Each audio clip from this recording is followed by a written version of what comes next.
Good morning. You're watching DeProgram with Ted Rall and John Kiriakou. It is Thursday, December 29th, 2025. Only 3 days left till New Year's Eve. Good morning, John. How are you? Morning. Okay, Ted, how are you? Good, good. We both survived a big winter storm. More in the works, I'm sure.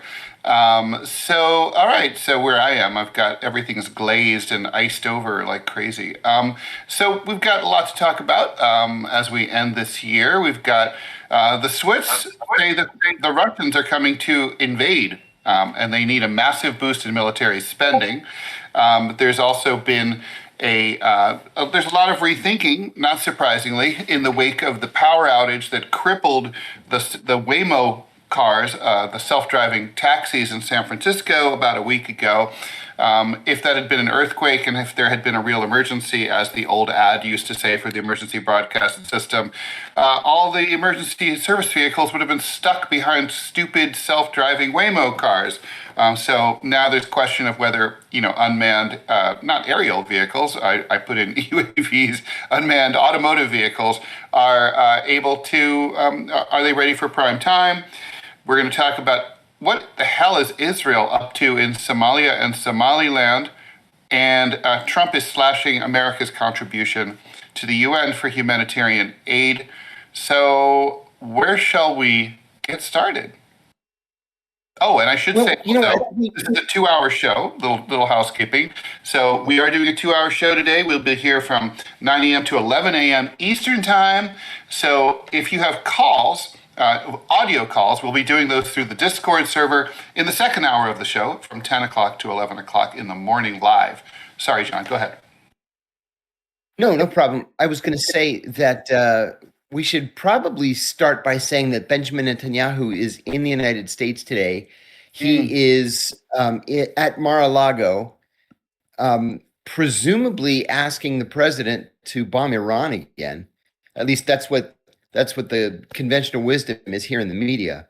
So maybe we should begin with that. The Iranian media is apoplectic about all this. And you know what? I think I should probably turn on a light because it's getting cloudy and dark here. But anyway, the Iranian media is apoplectic. The Iranian president yesterday spoke on TV for much of the day, saying that Iran has to be prepared for another Israeli attack. This is what the Israelis do. Iranians have to protect themselves. They're genuinely worried about it. And I think they probably should be, because this is what Netanyahu asks for every single time he comes to the United States. He asks for the U.S. to bomb Iran on Israel's behalf. Yeah, it happened recently. But also in the mainstream media, the conventional wisdom seems to be, John, that there's less appetite to go along with Bibi's insane projects of expanding violence through the Middle East than in the Trump administration than there ever has been before. Oh, you're only saying that, Ted, because you're anti-Semitic, right? I mean, isn't that the mantra? Yeah, no, that's it. I love how that doesn't work anymore. Finally, I didn't know how to live to see I'm that, glad but it you doesn't said work that. anymore. I'm glad you said that because I was going to say the same thing. It doesn't work anymore. They overplayed it. Overplayed it. And it can't be that everybody is anti-Semitic. No. 3/4 of Israel is anti-Semitic if that's the case, if those are the criteria. Yeah, so a lot of millions of American Jews are anti-Semites then. Exactly. So I think Netanyahu's going to get a very warm welcome today at Mar-a-Lago, and he'll be told, no, we're not going to bomb Iran again. Agreed. Listen, I talked to somebody who's personally close to Donald Trump yesterday, and he told me that Trump really, truly, honestly wants the Nobel Peace Prize. And he realizes that supporting Israel blindly is not going to get it for him, that focusing instead on peace between Russia and Ukraine might get it for him. And so that's what he's more concerned about today. Oh, I'd say that my biggest brief against the president isn't that he's often coarse, is that he's often unfocused. And so it would be. I like this current focus. I hope it lasts. I hope so too. Forgive me. I'm going to turn a light on. I'm going to move this slightly and turn a light on.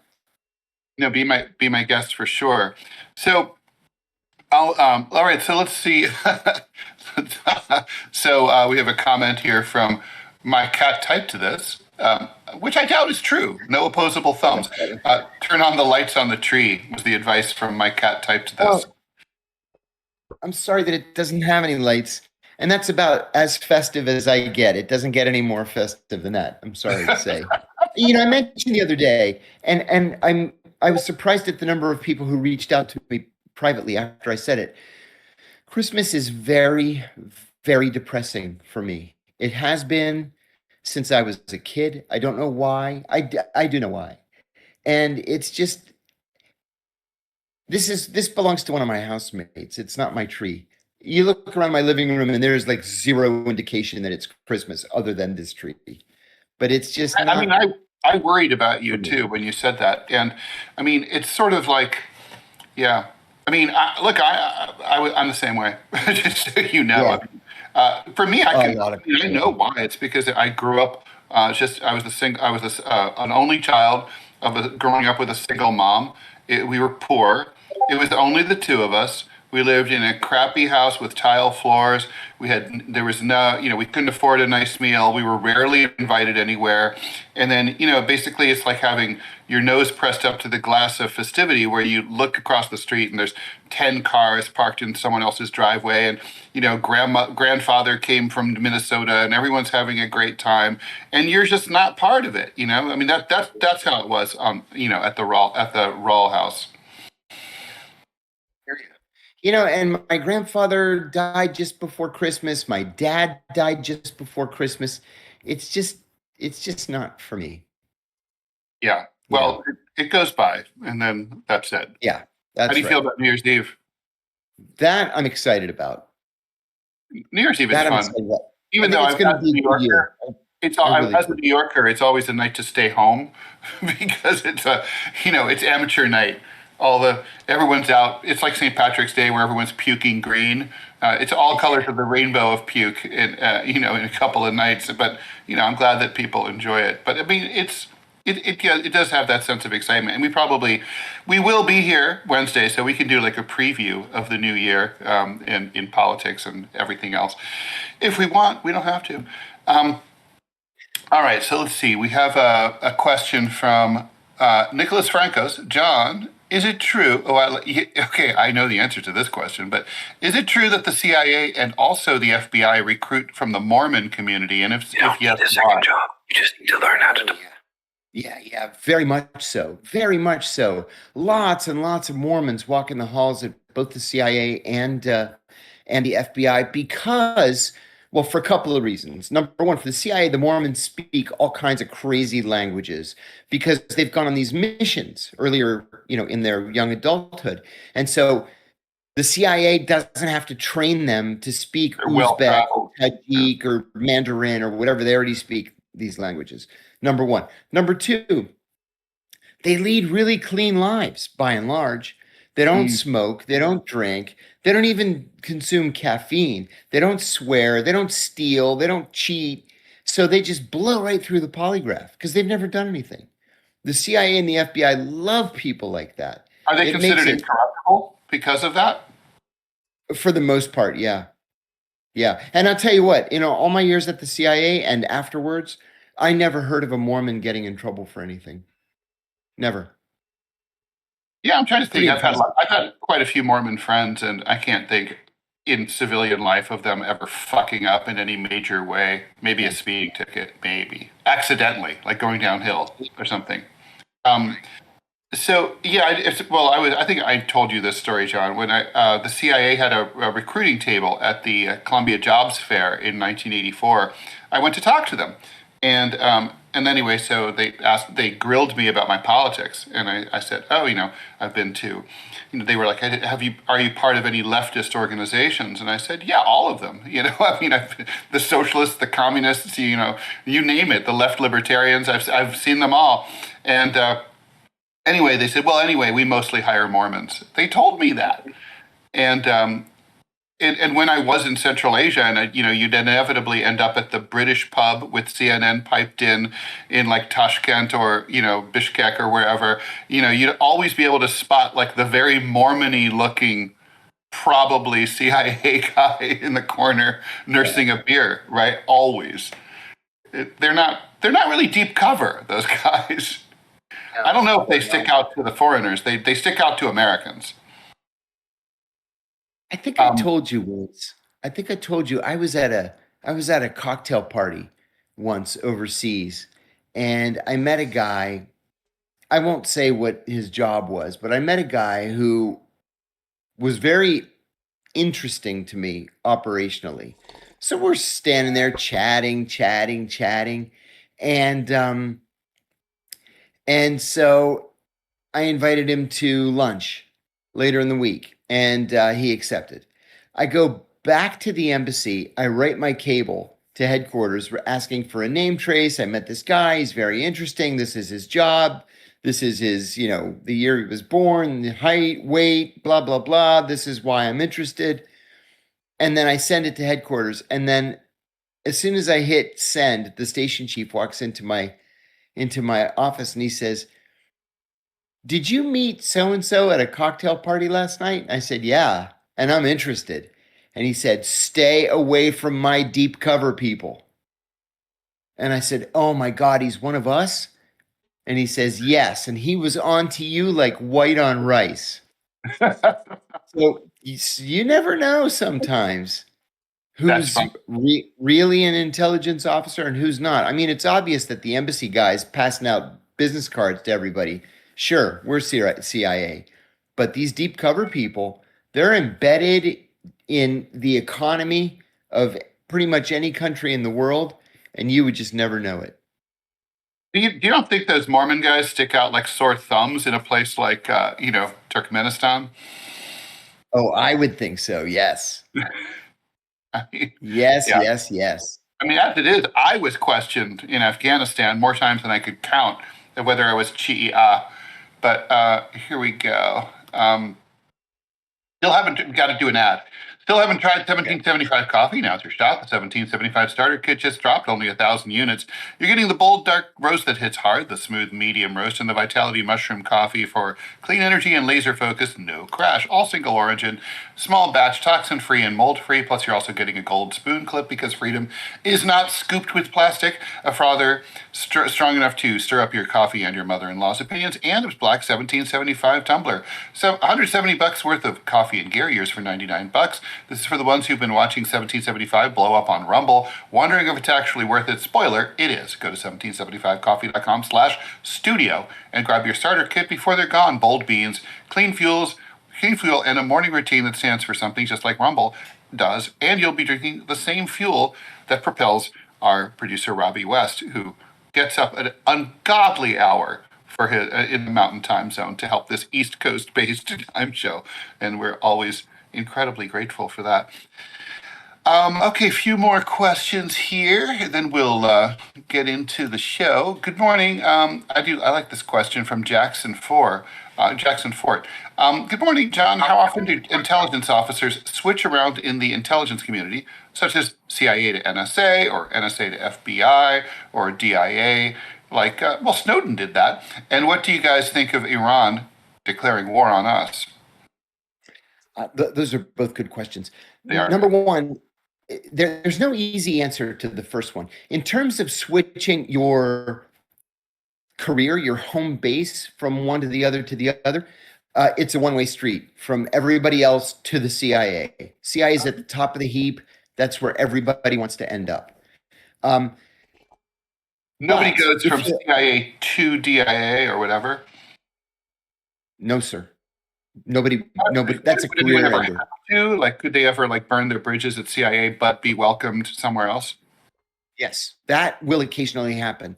Usually, though, they'll go from CIA to one of the Pentagon agencies, like NSA or DIA, not to state or to FBI.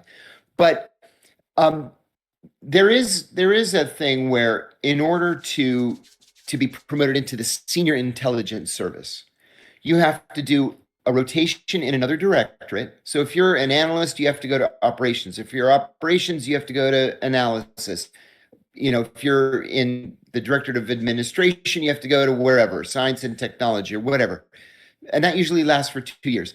And then you have to do a rotation in the policy community. So if you're a CIA officer, you've got to go to state for 2 years or DOD for 2 years. And then you go back to CIA so you can be promoted into the senior intelligence service. But in terms of switching careers, that's very unusual unless you're from someplace else coming to CIA. And Iran, I follow these issues as closely as anybody does. The Iranians would never, ever, ever declare war on the United States. They would, carry out a retaliatory strike, certainly. And for me personally, I might call that a terrorist attack in many cases. But in terms of declaring war on the United States, that would be a death wish. I don't think they ever do it. I think what the questioner is referring to is sort of a story that broke over the weekend about like Iran the Iranian officials sort of musing that they kind of consider themselves at war with the United States. That's different. Yeah, I saw that. No, that's different than a declaration of war by the Iranian parliament. Yeah. Yeah. I mean, I think I'm glad this question came up because, one source of antagonism between Iran and other countries, particularly the U.S., I think, has been a cultural difference in the way that Iranians talk. And it's often been remarked historically for hundreds of years that Persians have sort of a poetic kind of highbrow way of expressing thoughts that kind of doesn't always land with like Anglo-Saxons who are kind of like more, I don't know if straightforward is really the right word, but like more blunt. And so, it's a 5,000-year-old culture and there's a lot of depth going on and language for them has a lot of layers of meaning that that are not really readily apparent to like people in, say, the U.S., the U.S. White House of any party administration. I mean, that's how this landed for me was like, you guys aren't reading what the Iranians are saying correctly. Yes, I think that's right. They're not. It reminds me of that famous story of when Zbigniew Brzezinski went to Saudi Arabia after the Camp David peace accords were negotiated, and he asked the Saudis if they would endorse peace between Egypt and Israel, and the king told, "Inshallah, God willing," which means no, essentially in Saudi culture. I mean, it can mean no. And Brzezinski went back to President Carter and said famously, "We have the Saudis." It's like, no, actually, you specifically lost to the Saudis, but he didn't understand it. Culturally, it was just not. It's sort of like when I worked at the Japanese bank. My boss warned me about the following. He said, "Oh, if someone likes you, they will probably invite you to go out to meet their family, or to go out to come to their home for dinner, or to go out for drinks. But they don't really want you to go out. They don't want you to go. Like, you should never follow up. Like, oh, so when am I coming over? Or when are drinks? It's like it's a compliment. It's sort of like." Job well done, or hey, I appreciate you. Good, good on you. But it's like you're not supposed to. It's supposed to be. It's not a real invitation in Japan, and that did come up over and over. Oh, now, if someone really does want you to come over, that invitation will extend itself in a very specific way. It's like 8 o'clock Friday, 204 Main Street. Please be there. Bring 1 bottle of red wine. I mean, they will be very detailed. Then you're probably having dinner. Maybe not, but probably. Ted, we used to laugh about the Japanese because they were just so uncomfortable all the time at these diplomatic cocktail parties. And I'm sorry, I'm getting off track here, but they would walk up to the reception line and they would bow, shake hands, and hand over a business card all in a line without saying a word, and then they would just And the other time with stand two right hands. next to Always with two hands. always with two hands. And then they would stand right next to the shrimp table and just stand there and eat shrimp all night long and then Yep. leave. Never speak to anybody. Yeah, they're not. Yeah, they're not the warmest people. Let's put it that way. No, they're not. Okay, so Venkatesh, is Taiwan important enough for the U.S. to engage in a hot war with China in case of an invasion? Well, first of all, I just want to specify: would it technically be an invasion under U.S. law? Right. I mean, can the United States invade Ohio? I'm not sure. Right. Exactly. I mean, because we don't recognize Taiwan as a country, so we don't. So I don't even know what the legal basis would be for defending them. But policy is to recognize Taiwan as a part of China. It is currently, separated from China, but is not a country. right, I mean, So you're right. it's de facto a country, of course. Yeah, do we go to war with China if China invades itself? I mean, that doesn't make any sense. I mean, I don't know what yeah, I mean, I suppose it would be possible to gin up the support, but I think we would be looking at World War III. The Chinese would view it as existential. That's right. And with the likes of Lindsey Graham, being on all the news shows 24 hours a day, if such a thing were to happen, I have to agree. I think we would be in a state of war. I mean, the question is Taiwan important enough? I would argue nothing is important enough to risk World War III.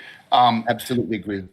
But I mean, again, okay, so here's the thing: from an American policy perspective, if I'm advising President Kiriakou, I'm saying, listen, Mr. President, it's like if China completely invades and subsumes Taiwan, what's going to change for us? Nothing. Taiwan will continue to produce its same GDP as it does now. We'll still buy the microchips we want. Nothing will change. No vital national security interest of the United States will be threatened, in my opinion.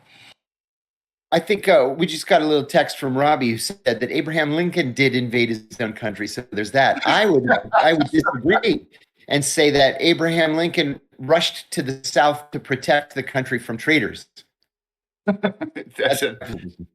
We can maybe take that up with Robbie at now or at any point. That's always a fun time. But for example, I don't think it's fair to say that the Chinese invaded Tibet in the late 50s. Tibet was not a sovereign state. It was not recognized by any other country. But anyway, all right, so USC XXX A-Rod. Question for me: what's your take on the Bari Weiss situation at CBS? Is she a shill for the Trump administration or a genius for having a banned episode of 60 Minutes that accidentally leaks out? She's not a genius. Bari Weiss is the news director at CBS News. She has so little experience for this position, it's impossible to overstate it. She's in way over her head, as anyone would be who has no experience. I mean, basically, this is the latest episode in a story that journalists have seen over and over again, which is outsiders who don't know what the hell they're doing, who think they can run a newsroom better than the people who actually know the business, and don't. This will end in tears for all concerned, for CBS and for her. There's too much of a clash between her and the newsroom. I don't think it's fair to call her a shill for the Trump administration, or for that matter, I don't think it's fair to the Trump administration to say that basically she's their lapdog. I think it's more complicated than that. I think she's a rank opportunist, a real careerist who basically, took a job that she probably ought to have never tried for and should have turned down once it was given to her. John, you and I have seen this kind of thing over and over. It's just a mistake. Right now we're sort of seeing it to a lesser extent over at the Washington Post with Bezos. Jeff Bezos has turned it into a right-wing rag, as you said, John. And the editorial page the editorials in particular have become a fucking embarrassment. I And can't believe that at the Post they actually publish some of these editorials with a straight face. And one thing that I try to never do is to go into the comments, right? But I mhm, can't help myself with the Washington Post editorial page. I go into the comments, and I mean, they are 100% critical. 100%.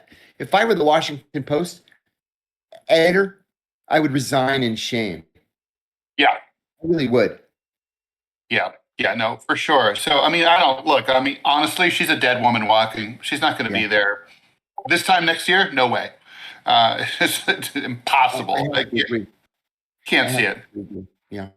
And I will say though that Barry Weiss, she has kind of an interesting background because she was known for a long time as a leftist, and mhm.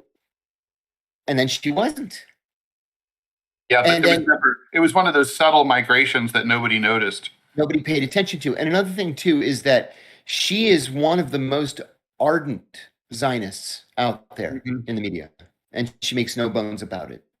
She's very toxic. I mean, I guess we while we're at it, speaking of people who've migrated from the left to the right, we should probably we'd be remiss not to mention Brigitte Bardot, Oh yes, who yes, just yes, died over the weekend at the age of yes. 91.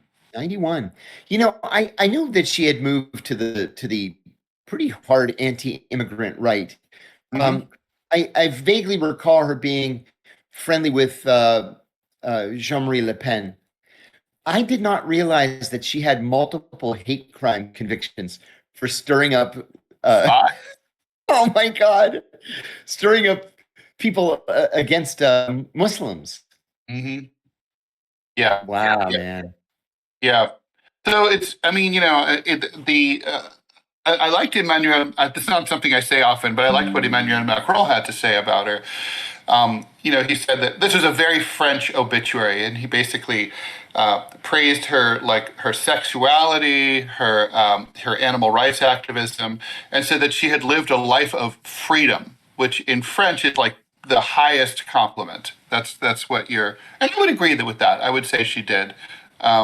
And she, I mean, obviously, what's with the connection between animal rights and the far right? I mean, the first sweeping animal rights legislation that ever passed in world history was under the Nazis in Germany, and they set the stage for that. Like, what's up with that? No, I didn't know that. It's funny too because her first hate crime conviction was because she was criticizing the Eid holiday that Muslims celebrate because they slaughter a goat, Mm, and she flipped out because goats were being slaughtered, and that was right. deemed to be a hate crime for criticizing Muslims for slaughtering goats. I do think they go. I mean, I think that the French hate crime laws are a little. They're too strict. You know. Yeah, yeah, I Uh, have to agree. I mean, understand her. Someone who speaks for the goats, John. Who speaks for the goats? Well, Um, no longer Bridget Bardot. that's true. That's for sure. And man, she was hot. So, all right, should we talk about Switzerland? Speaking of people who don't know how to speak up for themselves, so the chief of the army of Switzerland, is saying the Russians are coming. The Russians are coming. We need to boost our military spending, and because we're not prepared for a Russian invasion. I have so many things to say about this. And then he also says that neutrality. This is a take I really wanted to, try on you. He said that the Swiss think that neutrality protects them, but neutral countries have been overrun before. I've had a very hard time thinking of any examples of that. Yeah, And seriously. I mean, Yeah, Switzerland wasn't even invaded during World War II when it was surrounded by Nazi occupied states. took the words right out of my mouth. I found this to be kind of comical.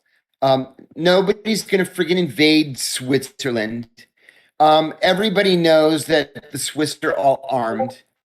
Uh, there's no reason to invade Switzerland. But the Russians are supposed to fly over all these NATO countries and invade Switzerland. And then what? I Right. mean, come on, They have to Swiss. come through Poland, etc., before they get there. Exactly. Exactly. A lot of et cetera. By that time, Exactly. there's nothing left of anyone to invade. No, I thought that was so stupid that the Swiss embarrassed themselves with this silliness. So yeah, it's like okay, and also, can you think of a neutral country being? I can't really think of a neutral country being. I mean, Turkmenistan is a famously neutral country in Central Asia. No one's ever invaded it. Um, it's I just can't think of any. Nor could I. Okay, I mean, so it's kind of like I love it when people just make shit up. That's the effect of the internet. Okay, some more questions for us, John. Gabriel 1067. Political views aside, Trump seems to be moving more constructively to end hostilities in Ukraine when compared to the efforts of our allies in the previous administration. Thoughts? Totally Yeah, agree. no question.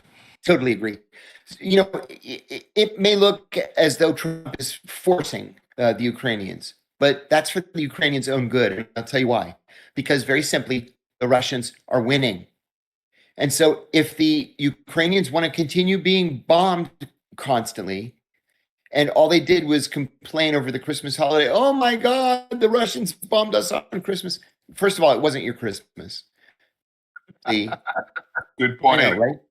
Secondly, yeah, the Russians are bombing you because you're at war. So maybe go to the negotiating table and end this thing. I mean, the Ukrainians, I hate to say this, but I'm going to just say it anyway. The Ukrainians are whiners. I don't know if that's part of their national personality, but that's how the messaging has been throughout the war. I mean, they've definitely inflicted their licks on Russia. They've bombed Russian apartment buildings, and the Russians, for all of their many faults, they don't say like, "Yeah, they bombed us and how do you know what I mean?" It's sort of like you are. Well, it sucks. You could focus on like they invaded us. They shouldn't have invaded us. We're a sovereign state. If they kept it focused on that, I think it would land better. Absolutely 100% agree. And they should feel free to point the finger at the likes of Joe Biden, Boris Johnson, others that egged them on, Yes. Emmanuel Macron, others that egged them on. Yeah, it was like, don't worry, you can take those Russians. They're pussies. They're no big deal. Paper tiger, man. Yeah. We've got your back. That's totally what happened. Venkatesh. I blame those three primarily. Biden, Johnson, and Macron. 100%. John, for you, what can your fans, us, do in power to help expedite your pardon? Justice shall prevail. What can people do? That's a great question and should be brought up all the time. Thank you very much.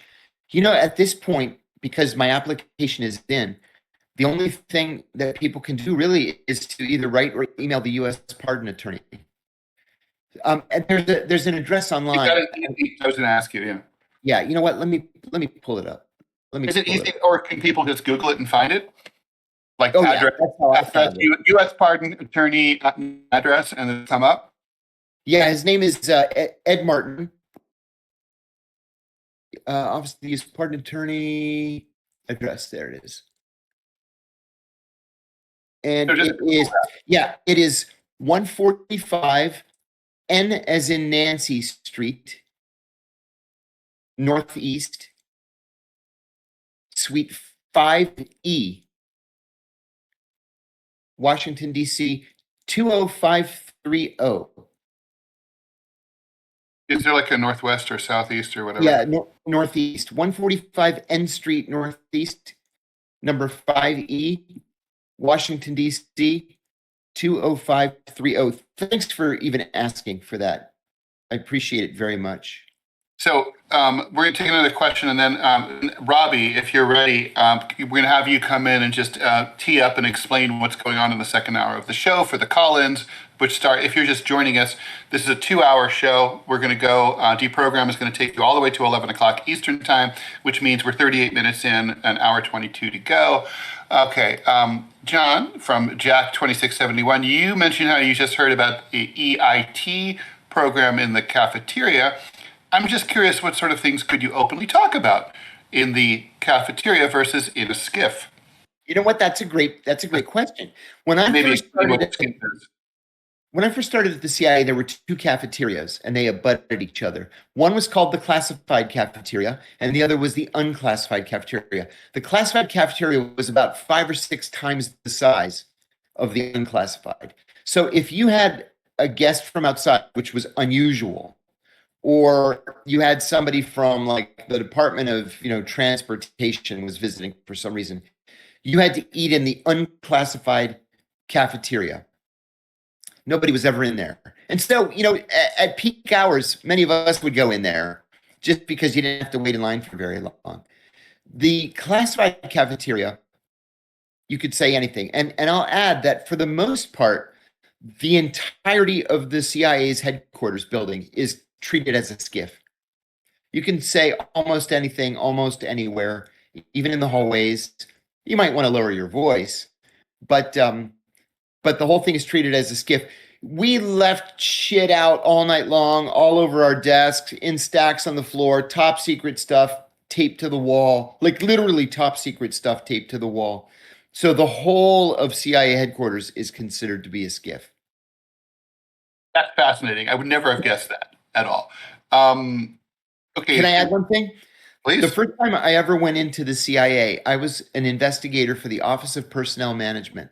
And I was waiting for my CIA clearances to come through. So this was a temporary job that I had.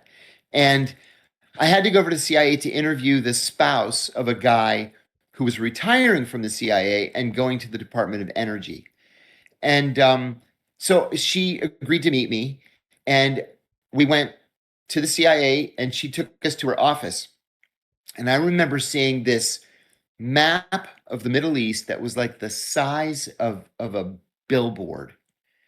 And it had little circles where satellites were taking pictures. And there were so many circles over Lebanon that you couldn't even see Lebanon. Right? And it was marked top secret on the top, the bottom, the right, and the left. Top secret, top secret, top secret, top secret. I wasn't cleared for top secret at the time. That came 6 months later. And I said to her, "Do you mind if I ask you, what's the fascination with Lebanon?" And she said, "We're looking for Bill Buckley." And I was like, "Oh, of course you are." Bill Buckley was the CIA station chief who was kidnapped in his apartment building and tortured to death by Islamic Jihad back in the 1980s. I just did an episode of my podcast, Dead Drop, about Bill Buckley. But yeah, it was fascinating to me. I was like, "Oh my God, this is exactly what I want to do." And then 6 months later, that's what I was doing. So here's a question that comes up. We were going to talk about anyway. It's John Harth, so we might as well get to it. What do we think of the Somali situation? Somali situation in Minnesota. We also yes. talked about the Somali situation in Somalia with the fraud allegations. And do you think Tim Walz truly didn't know what was happening? I went on to Just a little Fox News bit. to talk about this 2 weeks ago. I think Tim Walz should resign as governor, not just because, yes, he knew and he covered it up. And if he didn't But know, he should have known, right? you're damn right. But I know he knew because um, when the whistleblowers reported it to him, he fired the whistleblowers, Right. which is a violation of the Whistleblower Protection Act. Right there. Yeah, right there and then. Yeah, right. Just Yeah, for that. he's got to go. That guy's a I'm clown. old school. I think if it happens on your watch, and even if you didn't know because you were like on the toilet downstairs while the missiles were flying up on the deck, that's on you. You've got to take the fall. It sucks for you, but that's the deal. You're the governor. And it's like, I think we're going to end up finding out a lot more. The scale of it is just breathtaking, though. And I think we should talk about, Israel and Somalia, right? So, first of all, a little reminder, John, of why Somalia is important, right? Location, location, location. You got it. So, You got it. It's on the Horn of Africa, and that is piracy central. And oil tanker central, right? Right through the Gulf of Aden, right into the Red Sea. That's right. It's called the Bab el Mandeb.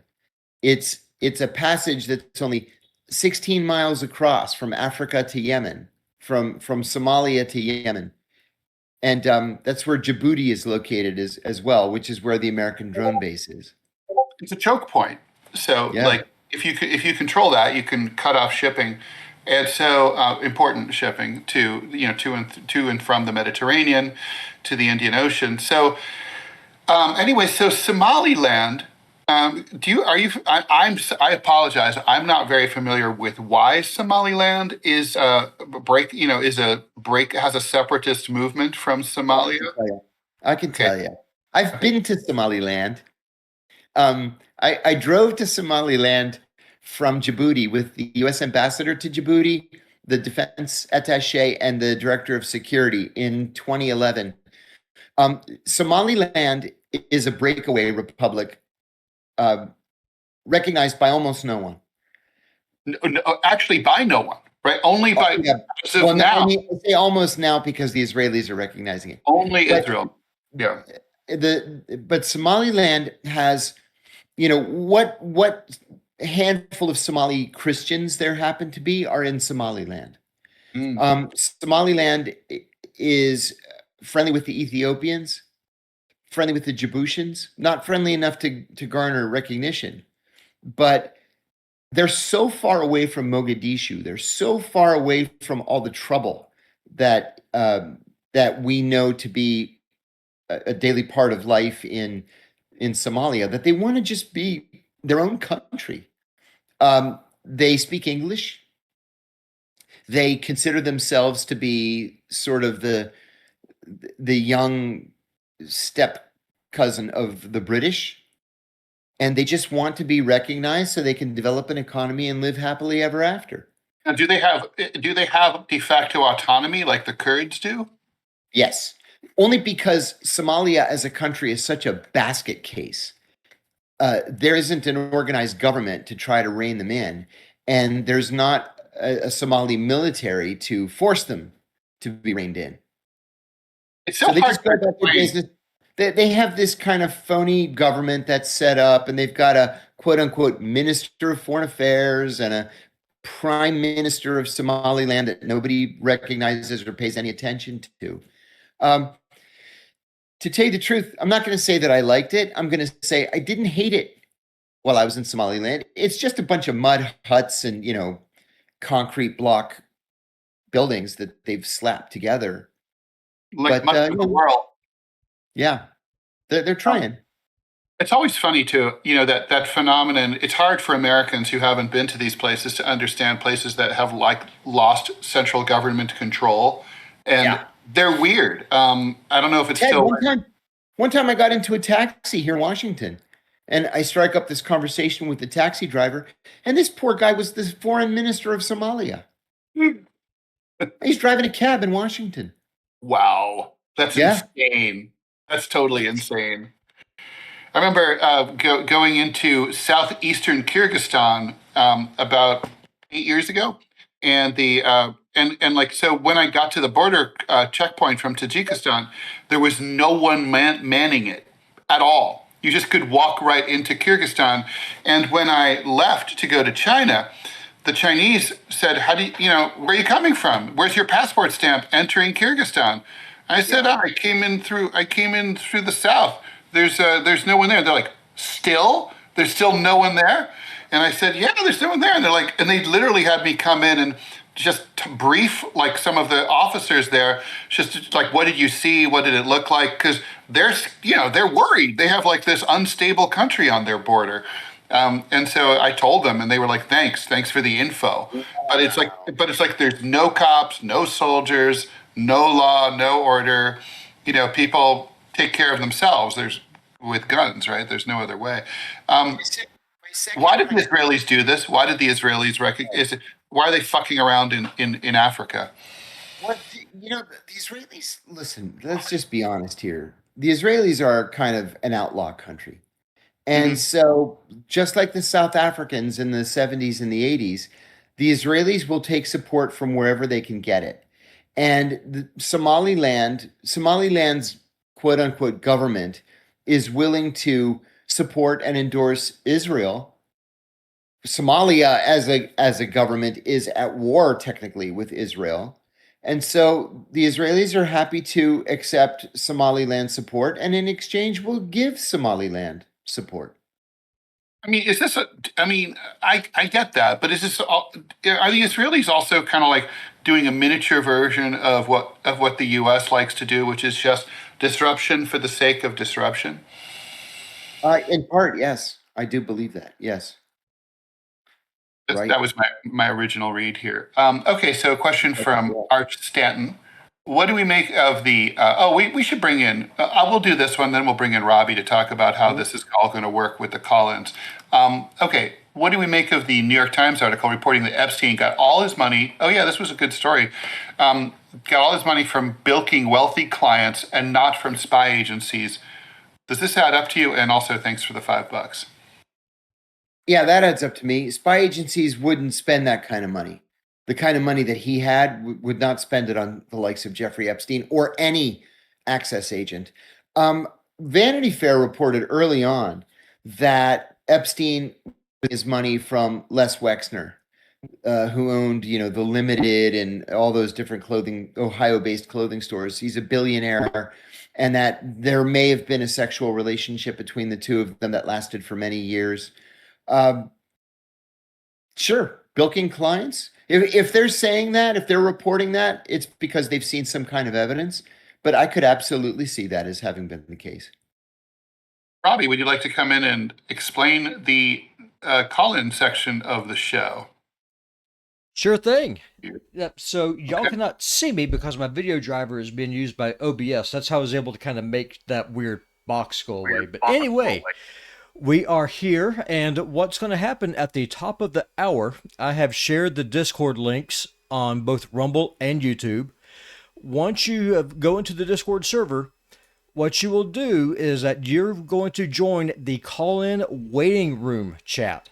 You go right there patiently. I'm keeping track of who's there. I will then drag you in, and by the order in which you came in, and then you'll be able to ask your question. Keep it pithy, because that's why we just get through as many callers as possible. We want questions, not life stories. So just keep that in mind, and looking forward to it. Please also, if you're watching us live on live stream, please mute your browser tab so you don't get any kind of an echo.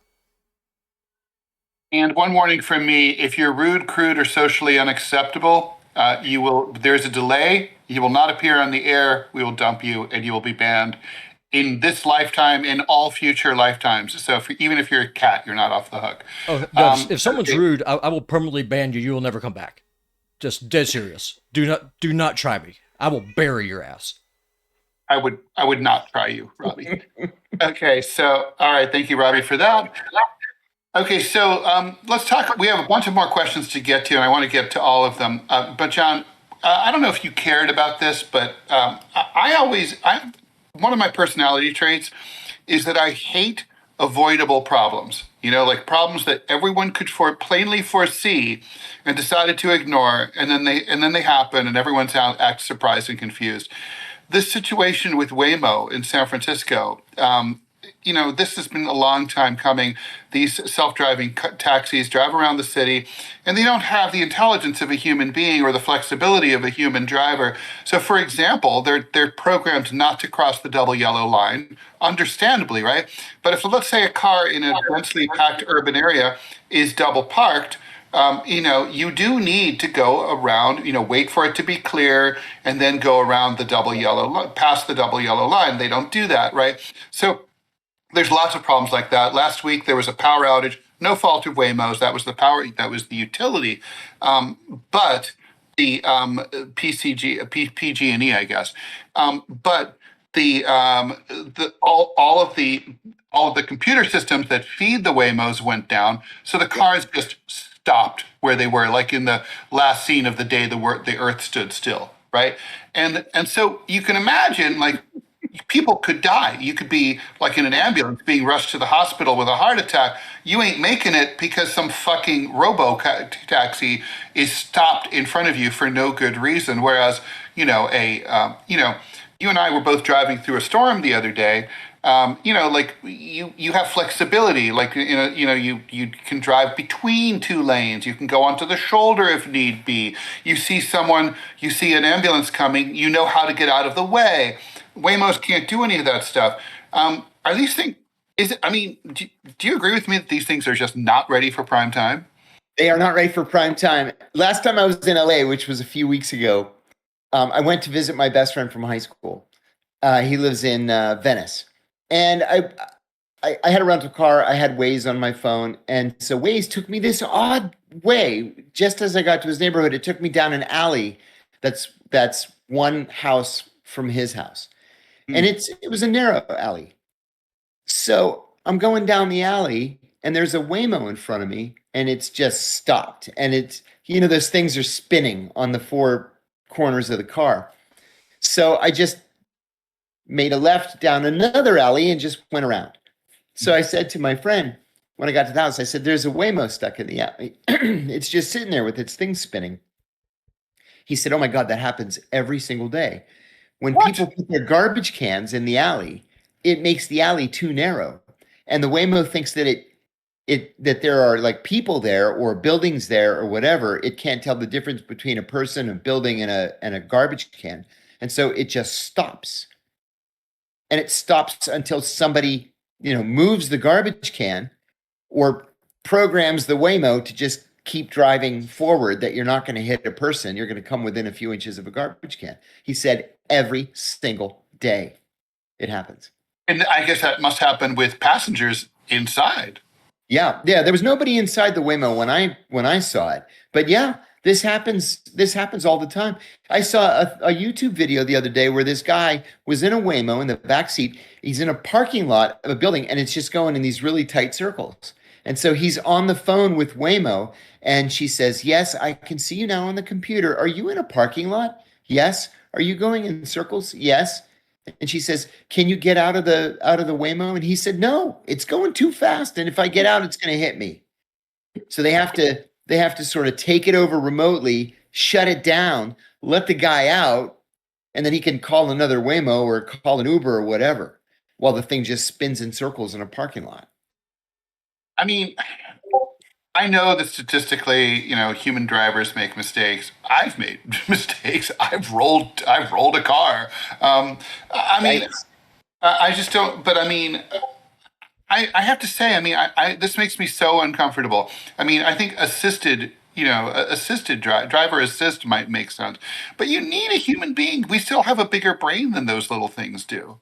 I mean, Yeah. it's sort of like in Seriously. New York, we have trains that are now like down to one subway trains that are down to one person. So you have a 10-car train and only one human being is driving is guiding the train. That's like the L train that goes between Lower Manhattan and Brooklyn. The air train, which connects JFK Airport to two of the major subway stations, the Jamaica and Howard Beach stations, those are completely unmanned. And so, Right. like, if there were a fire or a derailment, there's no one there to get out and immediately assist passengers, pry open the doors, and help out. Mark my words, there's going to be a problem. Um, Crazy. Question. Let's do some rapid fire question answering some questions if you're okay with that, John. Yes. Venkatesh, how would an AOC presidency affect the CIA and the greater national security state? What will her stance be on Israel, Pakistan, India conflict, and Venezuela? That's a lot of Oh, questions. that's such a fun question. I don't think it would change one iota, because I think AOC is a phony. I think she is, when it comes right down to it, I think she's an establishment Democrat, DNC Democrat all the way. That's the only way to get ahead in the Democratic Party. So I don't think anything would change. I think she would be, for the most part, pro Israel. I think she would be pro CIA, and I wouldn't expect any major changes. I hate to say that. I agree with you, John. I'm not even going to add to that. Okay. I know. And how sad is it, by the way, that we think that? Isn't that Um, awful? So sad. Ali, a question got buried on Rumble. Is smoking a negative in the CIA? I would have thought you'd want smokers in third world countries considering the rates of smoking there. I love that question. I'm a lifelong non-smoker, and I would frequently be invited to smoke shisha in the Middle East, whether it was Bahrain, Kuwait, Saudi, the Emirates, Yemen once, and I always smoked, always. because you sort of have to. It's part of the job. But yeah, it doesn't. They don't care one way or the other if you're a smoker, and there are a lot of smokers at the CIA. A lot. More than you think, like a higher percentage than the general population? Probably. When I first got hired at the CIA, you could smoke at your desk, which was just a nightmare because the whole building was just a giant cloud of cigarette smoke. That's how And it was then in New York up until Mayor Bloomberg, until the until 90s. Bloomberg. Yeah. Yeah, Oh my Mayor God. Bloomberg, I mean, for all of his faults, he was the first New Yorker, first New York mayor who put the kibosh on it based on in bars and restaurants and in the workplace. And thank Wow. God, I hated it. Longtime listener. Okay, well, that's just a comment, so I'm not going to read that. Okay, so, and Robbie's answering the animal rights thing. He says it's because we hunt a lot and we're in nature and we want to protect it. Longtime listener, I feel sorry for Bardot to die as a woman without a country. She failed in her mission to save France. France is gone. It doesn't exist anymore. It's not even on the map. Completely disappeared. Well, that's going to require a little more discussion than that. Sneaker Dad, how do people like John and Scott Ritter do their jobs with so much integrity, get punished for it, and remain loyal to the flag? Because my view is that this is my friggin' country. I'm right. They're wrong. And one day a majority of Americans is gonna understand that. All right, John. Question from Young Courthouse. I just spent a few weeks in an Arab country and now back suffering belated culture shock while working on deadline. Any tips from the field to put mind over matter here? And thanks for the $5. Can you repeat the first part? Sure. This person just returned from an Arab country and is suffering belated culture shock while working on a deadline. Any tips from the field to put mind over matter here? I don't know what culture should. Go ahead. I guess it depends on which Arab country you're in. You know, what I would do, and I have done this, is find the best Lebanese restaurant you can go to and treat yourself, and then just try to focus. John, it's funny that you should say that because, and I like my reference to this is like, for Central Asia, it is kind of like weird to fly from like, say, Tashkent to New York City. You're just after having been there for a while, and you can in one flight. And so I always do prefer that in between thing. Typically, it's been like stopping in Istanbul for like a few days. And it is that in between thing. You're in Europe, but it's still Muslim. You still have the call to prayer. And it does help to sort of have an in between. It does. I remember really having like a period of decompression when I moved back to the States from Bahrain. It took me a while. Guys, we're now entering the second hour here of DeProgram with Ted Rall and John Kiriakou. We're going to knock off the last two remaining questions from the chat, and then we're going to move into the audio question portion. I see some people waiting in the chat room to ask us questions. Thank you for waiting patiently there. We'll be right with you. So one comment from Ray. Glad to see you back on RT, John, with the Whistleblower show. Thank you. Unsung Pat, Wexler and Epstein. Wexler also Victoria's Secret founder. Also money to buy planes, like a fleet no longer needed in the 80s. Like shipping bananas from Latin America to Persia for cash. And thanks for the $10. And I think that does it for the written comments. Robbie, please come on again. And basically, here's what we're doing now. By the way, this is not becoming permanently a 2-hour show, in case you guys are like, oh my God, that's a lot of Ted and John. We are doing it this week. We're taking up the space freed up by the TMI show, which is off the air until the 5th of January. So we're here this week, Monday, Tuesday, Wednesday, and Friday. We will not be here January 1st, New Year's Day, Thursday. But otherwise, we will be here. And so what we're doing is we're doing 2-hour shows. We're doing the normal hour from 9 to 10. Then from 10 to 11, we're doing the call-ins.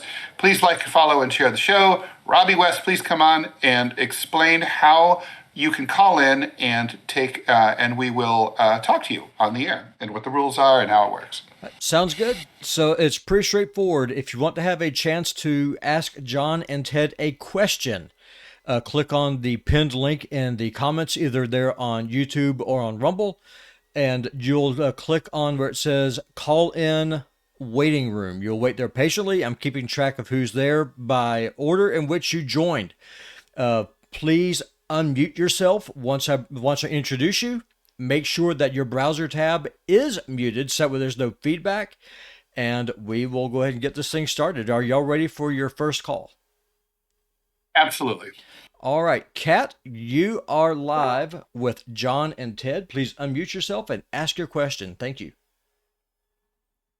Hi, John. Hi, Ted. Hello.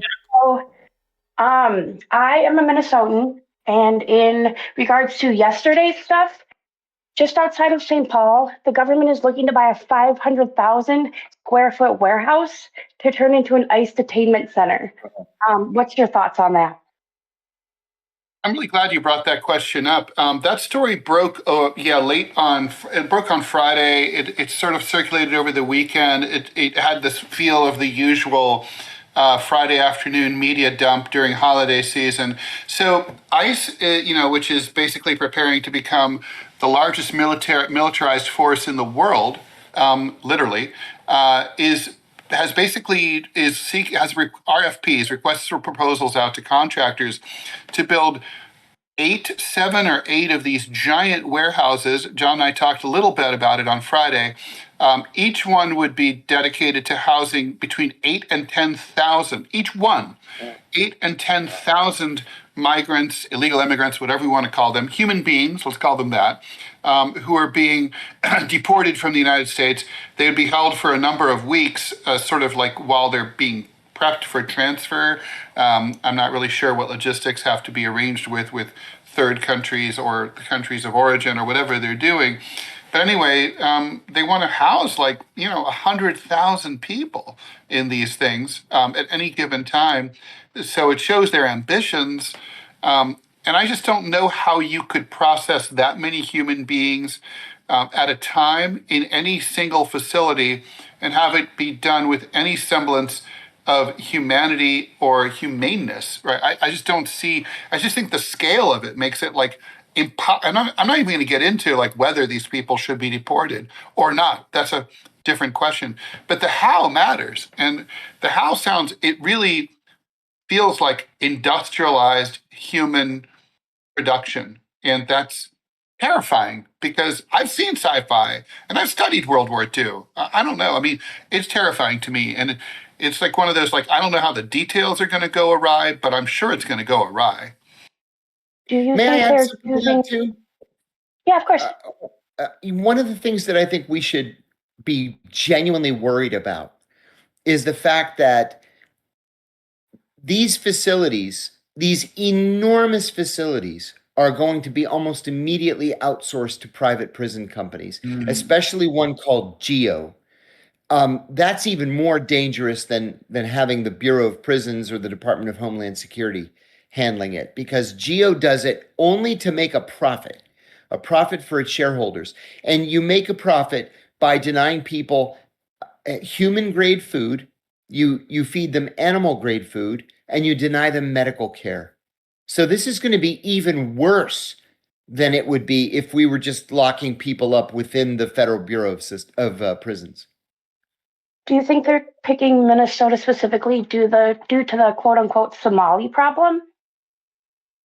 That's, you know what, that's a good thought. I hadn't considered that. Yes, probably. I would think that's part of it. As a slap at Governor Walz too. For Yeah, sure. that guy can go. He's got to go. That too. Yeah. And I think Walz also has to go. I would think also the central location geographically in the United States, you can get, it's in the middle of the country. You can get people from, nothing is more than a 3 or 4 hour flight away from Minnesota. Yes, That's very true. Well, thanks for your opinions, guys. Thanks, Have a Scott. great Thank you. day. That was a terrific question. Thanks. Happy New Year. All right, next up will be Mr. John Stewart. I don't know if it's that John Stewart, but just in case, you, sir, are live and on the air. Hello, boys. Hey, It's John. great to be here. That last question was a little bit heavy. I have a non-heavy question. I was just wondering if either of you have any national parks that are lesser known that you would recommend. Ooh, That's a great question too. really good. I live about a 15-minute drive from Great Falls National Park, which is about, I'm going to call it 5 miles north of Washington, D.C. It spans the two sides of the Potomac River, on the Virginia side and the Maryland side. The rapids and the waterfalls are dramatic, and it's an absolutely wonderful place to go for quite an easy hike. Most people tend to go to the Virginia side. I actually prefer the Maryland side because there are fewer people there, and it's a longer hike. But if you want to spend just a gorgeous afternoon close to Washington, but in what looks like the wilderness, that's the way to go. Great Falls National Park. Great Falls. That's a great answer. That's a better answer than I have. My favorite, you asked for one that's like more, off the beaten path. If you didn't, I would have said Zion is one of my favorites. But Canyon de Chelly in Navajo Nation in eastern Arizona, I think it's one that sometimes people don't think about, and it's really, really, it's amazing. I camped there. There's a tribe of Native Americans that live at the bottom of the canyon, and so you kind of get a sense of what life was like before the Columbian conquest, and for that reason alone, to me, it's worth it. I would like to jump in on this one too, if y'all don't mind. Please. The Little Bighorn battlefield here in Montana. It is. Oh my God, I've gone twice. That is magnificent. It is, and what's really special about it is it's one of the only two cemeteries on the planet where the headstones are where the soldiers actually fell. So Fell. you can actually That's go and you exactly can right. see where the people died. And in the cemetery there, it's full now, so that there's no more interments.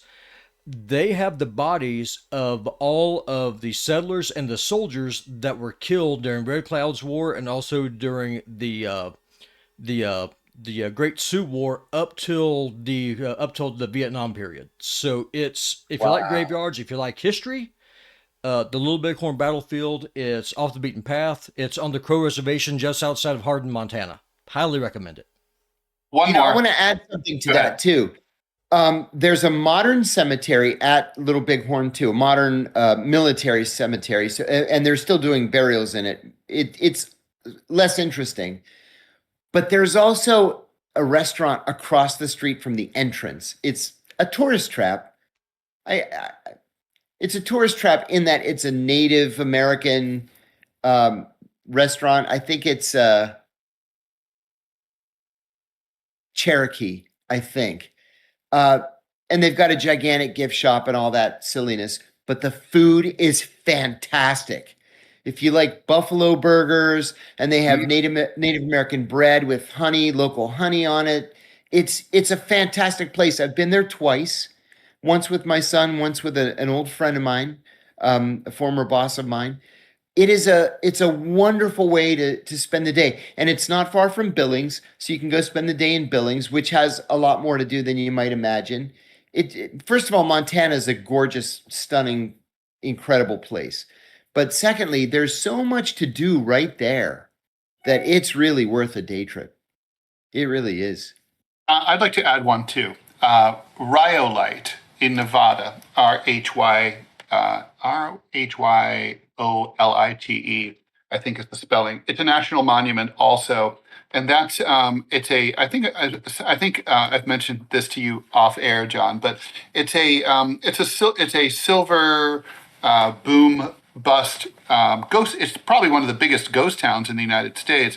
At one time, it had a population of something like 20,000, or maybe it's 10,000, but 10 or 20,000 people, I forget which. It had its own train, its station. It was a big city. It had banks, real buildings, the whole 9 yards. It rose up quickly in the 1890s, collapsed just as quickly in the late aughts, early teens, and it's amazing. And speaking of graveyards, it has, because it's Nevada and there's no weather, it still has like some graves in the original graveyard that are a cross formed by two sticks tied together like something out of a spaghetti western in the middle of nowhere. It is so weird and cool. I can't even begin. It's about 3 hours north of Las Vegas. So cool. That's Highly, fantastic. highly recommended. So next up will be I Am Not a Cat. So I Am Not a Cat, you are live. Go ahead. Please mute your tab, but unmute yourself so we can hear you. You are on with John and I.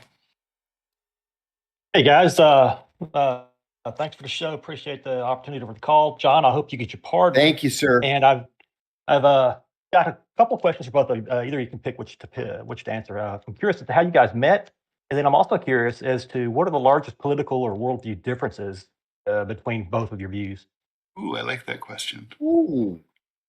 All right. Well, how we met is very simple, and I'll let John ruminate on the second part of the question. We both had shows on Sputnik, and John had his show with Michelle Whitty, and I had my show. Before that, we met. You were a frequent guest on the show that I did with Brian Becker. That's true. Yes. And so I was a frequent guest, and that's how we met, right? And then I had my own show, so that's it. And I always knew that I wanted to work with John. And when Sputnik was shut down by the Biden administration, we talked to each other, and I was just like, hey, let's try to figure something out. And we started this show originally with Michelle, and she dropped out. For the record here, we did not. This was not our choice. And we are still friends. It's like no bad blood or anything like that.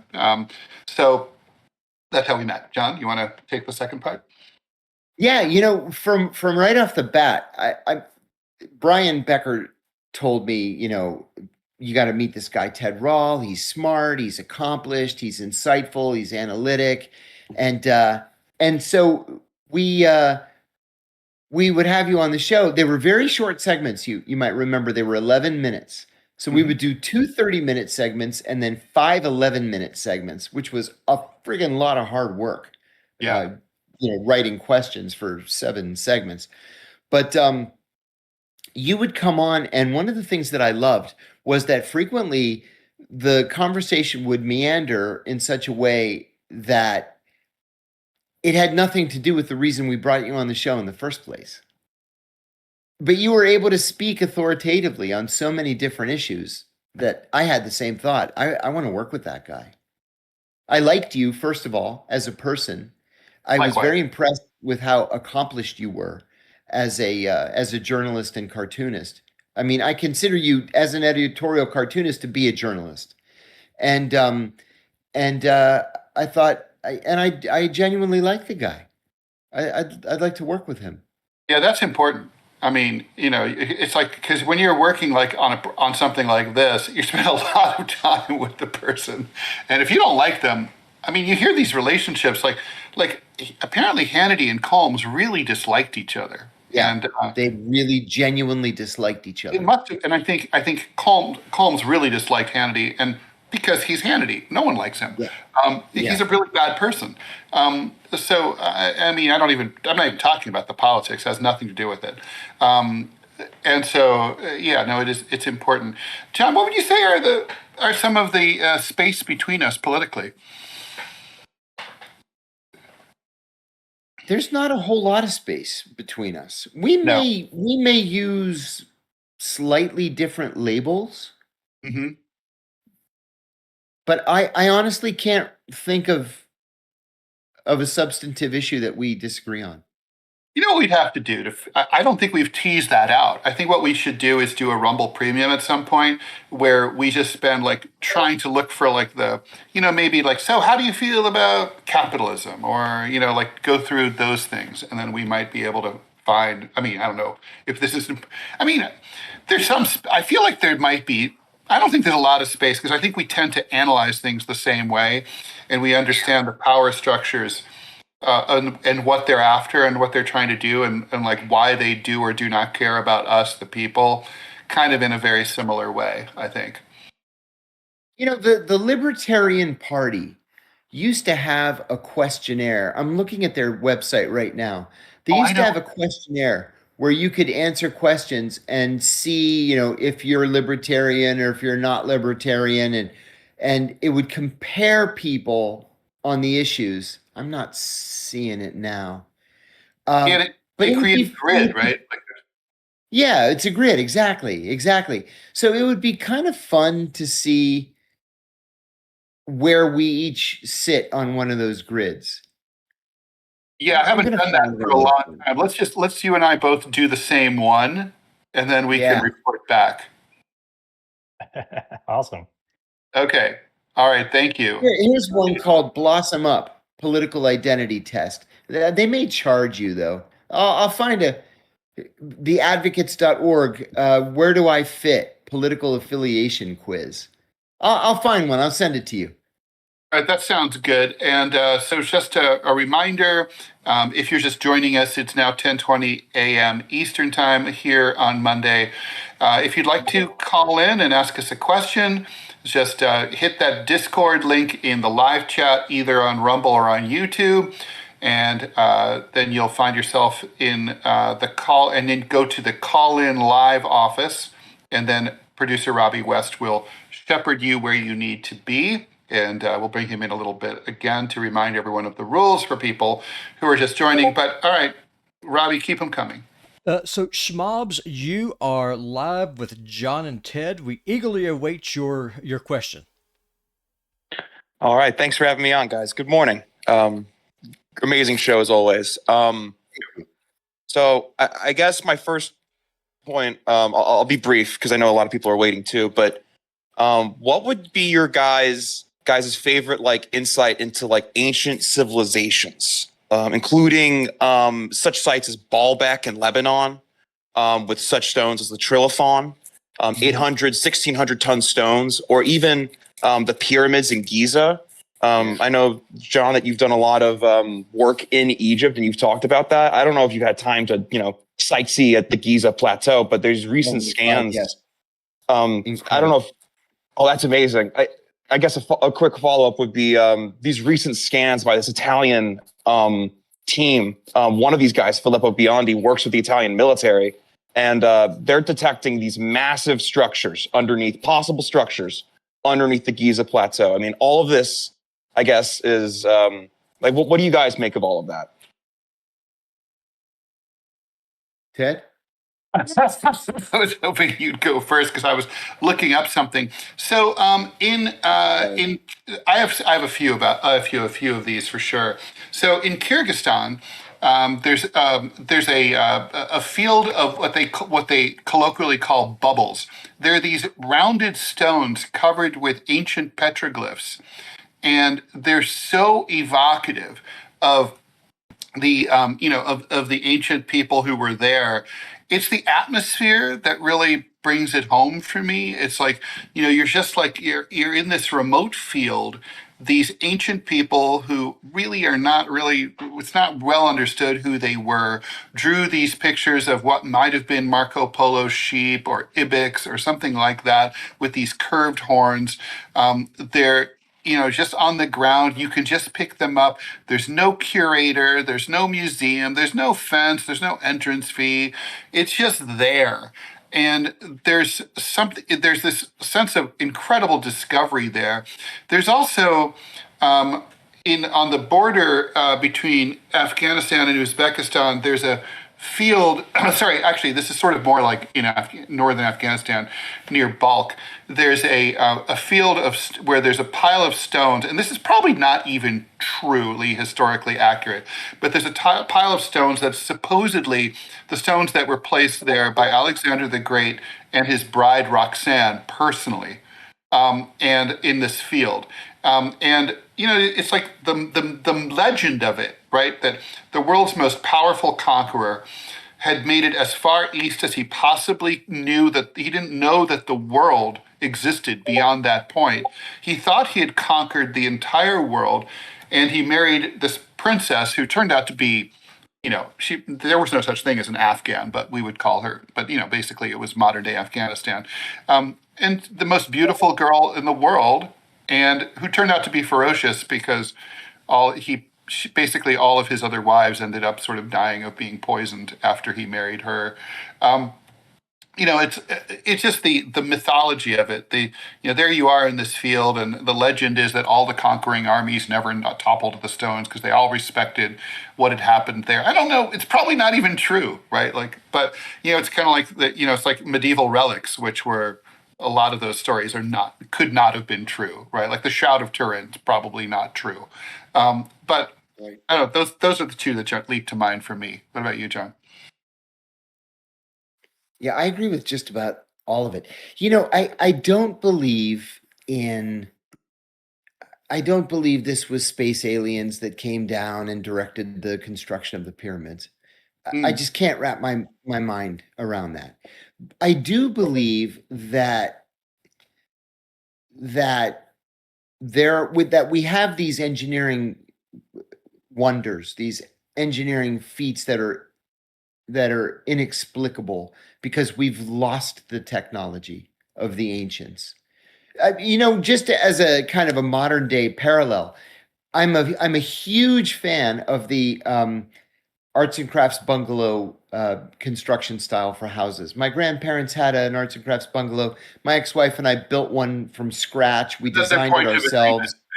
Yeah. And there's one sort of sub-style where there's a flat roof and a window, right, on the second floor. That architectural engineering has been lost just in the last 100 years, 110 years. It's been lost. We can't design that anymore without water leaking.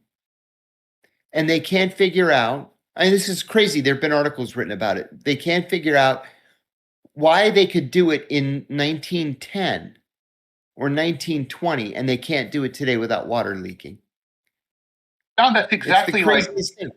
It's like the famous mosaics in the New York City subway, which indicate like the mosaics that has the name of the station and maybe That's a right. symbol. Like, for example, Astor Place has the beaver for the Astor family, and Right. those things were designed like starting at 100 years ago, like you said, 120 years ago, 110 years ago. Yeah. And there is no craft person. The MTA can't find anyone who can replicate the quality of those mosaics. They can do sort of a rough version. Basically, it's like we can do low res versions, but in terms of individually cracking the tiles so that they all fit in this beautiful, and there's still some left, you can find them. Yeah. But like when they have to go through the wall to fix something, a pipe that's burst or something, they break through them and then they're gone forever and they will never come back. It's not even, money's no object. They just can't fix them. We don't know how to do that anymore. Another thing too is just in the past year or year and a half, scientists figured out why things built by the ancient Romans are still standing. There are these white little specks in Roman concrete. The Romans invented concrete, right? There are these little specks that scientists always thought were clamshells. They were bits of clamshells. And they determined that they're not clamshells. They're little chips of like gypsum or something like that. And it's that holds or that held the ancient Roman concrete together. And for whatever reason, over the centuries, we stopped using it. And so our concrete lasts 10 or 20 years. The Romans' concrete lasts 2,000 years and is still going strong. and only now we've rediscovered it. So I think there's a lot in ancient Egypt. First of all, I believe that there probably are these massive, things underneath the plain. But they were probably built there, put there by the ancient Egyptians, and we've lost the technology to understand how they did it. I believe that. Yeah, I think that's exactly right. Well, it's like have you been to the English town of Bath, right? Which was the Roman Bath. Absolutely. Same Which thing, are right? still in use. They silted up during the Middle Ages because basically people forgot how to clean the silt out, and then they were out of service for, I guess, 1,000 years or 800 years, and then someone we should clean this shit up, and now they're working again. Yeah, and it's a pretty cool place. Great question. All right, so Robbie, keep them coming. All right. So next up, I can't see your name, but you start with the letter K. You are live. Just introduce yourself, because for whatever reason I cannot see your handle. Okay, hello guys. I'm Colleague51. Can you guys hear me? Yes, Sure perfectly. can. We Yes, hear so- you perfectly. Wonderful. So for John, two questions. One, you've told that you're a practicing Orthodox Yes. Catholic. Can you talk about that, like your journey with that? And the second thing, you understand Middle East very well. So what would you say is the most important thing that Westerners should understand about Islam? Wow. Yeah, two good questions. Yes, I'm practicing Orthodox. To the best of my understanding, we've been Orthodox since Paul went to Greece and brought Christianity to the Greeks. Even my 23andMe, and I did a second one with genealogy.com, just shows us in this, for the last 2,000 years, in this tight little oval that includes southern Greece, Crete, Cyprus, and Western Anatolia. So we've been there for 2,000 years. And yeah, I mean, it's important to me. I will say after two divorces, I've struggled with it a little bit, but I take personal strength in reading about the lives of the saints and the desert fathers, mostly from Sinai and the Egyptian desert. I read a lot about them, and yeah, it's important to me. It's growing up Greek Orthodox. The church was the center of our culture, right? Our friends were for the most part Greek, and churchgoers. All the big parties and the festivals and the get-togethers were at church. I had to go to Greek school Tuesday and Thursdays from 5:45 to 7, which, for a little kid was an eternity. And it was all very important. I think that what most Americans don't understand about Islam, and I know I'm going to take shit for saying this, but I'm going to say it anyway, is that Islam is a religion of peace. It is a religion of peace that has been bastardized and co-opted by radicals who don't understand Islam. Osama bin Laden, as one example, had 0 religious credentials. None. He was just a poor little rich kid who took it upon himself to take up arms, not just against the United States and the West, but against other Muslims. So I think that's the most misunderstood thing about Islam, is that if you read the Quran and you understand the teachings, it's a religion of peace.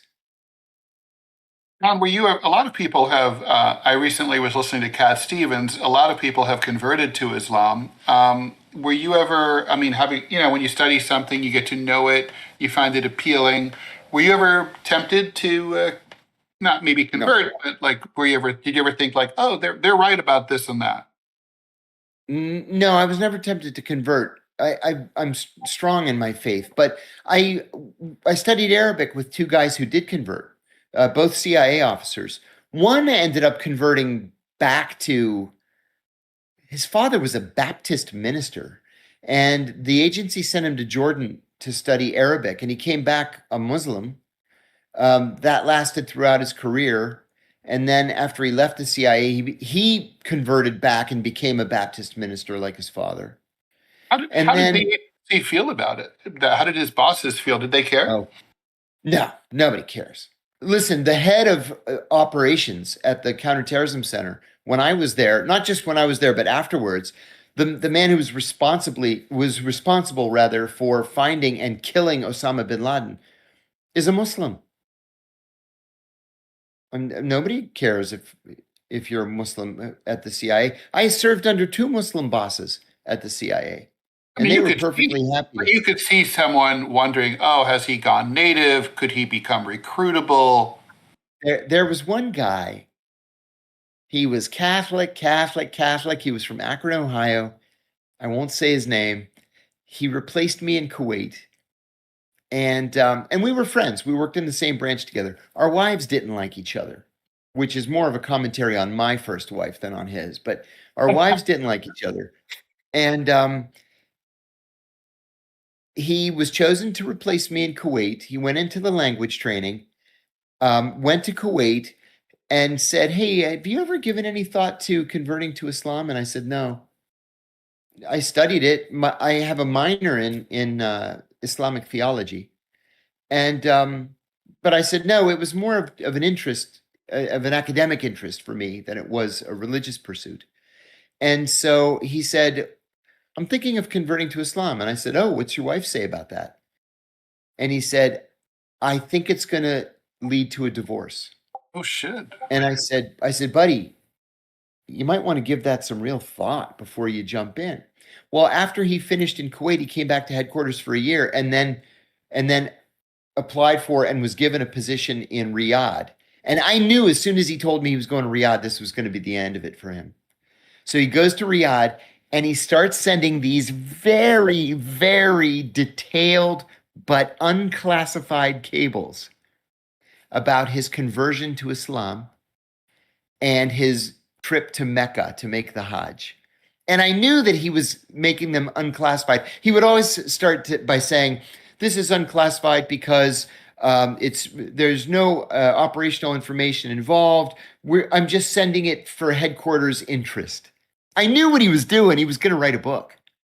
And he wanted the agency to pay for all of this.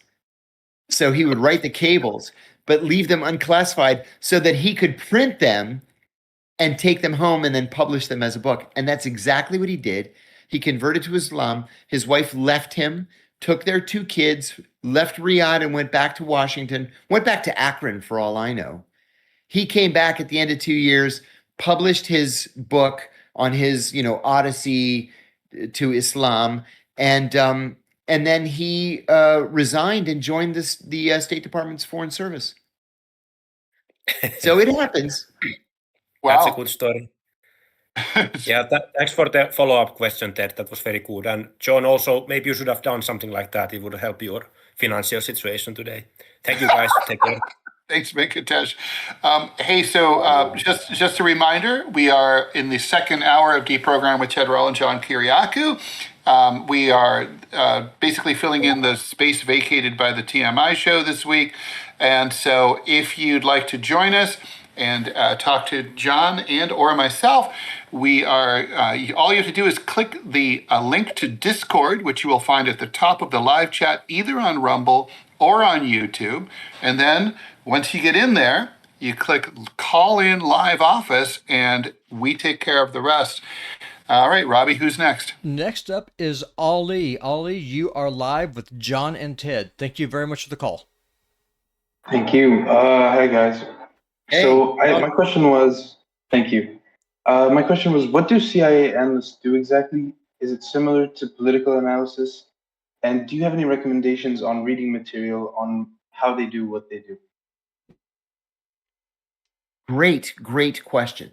So the quick answer is yes, it's very similar to what you see outside the CIA, whether it's in government or in private industry in terms of political analysis. The CIA also does economic analysis and military analysis. Those are the big 3. There are other kinds of analysts, but those are the big 3. It's all source analysis. So you're reading State Department cables, you're reading CIA operational reporting cables. You're reading NSA intercepts. You're reading something called a DODIR, a Department of Defense Intelligence report from U.S. defense attaches overseas.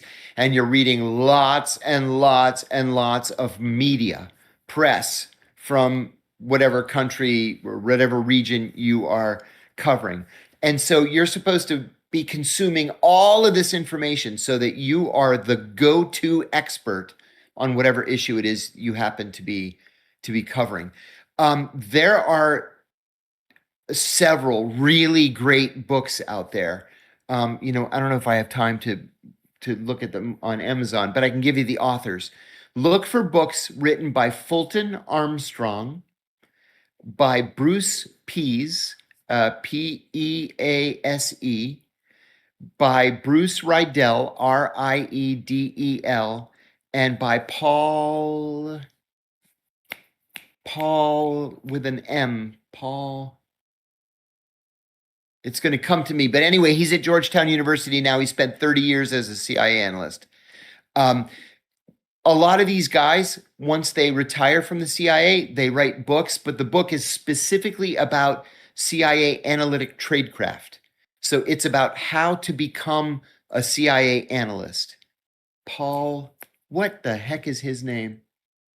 It's going to come to me eventually. Anyway, there are easily 6, 7, 8 really good books out there that can laser point you in the right direction. Thank you so much. Thank you. And Ted, I'm glad you saw the text I sent you. I tested as a libertarian leftist. I would not be surprised if I test very similar to that, because I have always been very partial to libertarianism, but from a left-wing point of view. So, yeah. I think that there should be health care and Social Security, and otherwise I want the government to get the hell out of my life. Yeah, I think the government should provide the basics. Yeah, agreed. I'll need to do it and see where I pop up on that list. Probably a little bit to the right of y'all. Please do, Robbie. Please do. I sent you guys both the link. All right, Mustang, you are live on DeProgram with John and Ted. Right on. Hey, good morning, John and Ted. Thank you very Morning. much for all your great work. Thank you.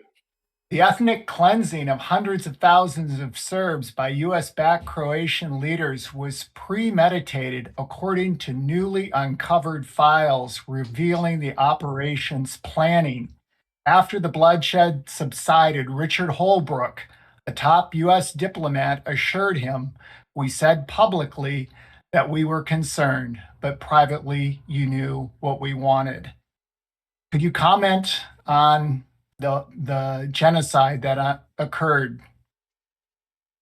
Yeah, you know what? I was stationed in Bahrain at the time, and I was working for an ambassador named David Ransom. I had the deepest respect for this guy. He was one of the finest ambassadors I ever had the honor of serving under.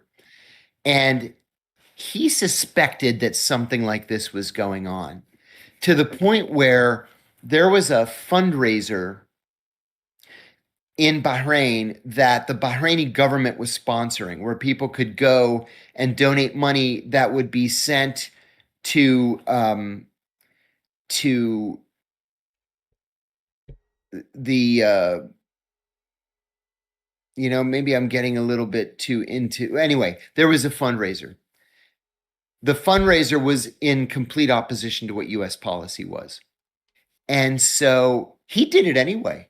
He went and donated money, $100 or a couple of $100. And the station chief pulled him aside and said, "Ambassador, you realize that the money's probably going to be used to buy weapons." And he said, I'll never forget it. He said, "These people have to have some way to defend themselves." And I remember thinking, Richard Holbrooke should be in prison. And in fact, the only reason why Richard Holbrooke wasn't Secretary of State was because he died before he could be named Secretary of State. So, this is another one of those examples of the utter hypocrisy of American foreign policy that often results in the deaths of innocents, that there's not going to be any fallout from. Nobody's going to pay for this. Nobody's going to go to prison for crimes against humanity or war crimes. But that's exactly what happened here. I'm glad that the information is finally getting out there. I really am. Yeah. Although certainly not too late for Richard Holbrooke to have been, sanctified, by the press. He's Isn't that true? permanently considered to be like a god. Yeah, In the he ranks with George F. Kennan as one of the greatest diplomats in American history who never made it to Secretary of State, and I'm just not buying it. I never was.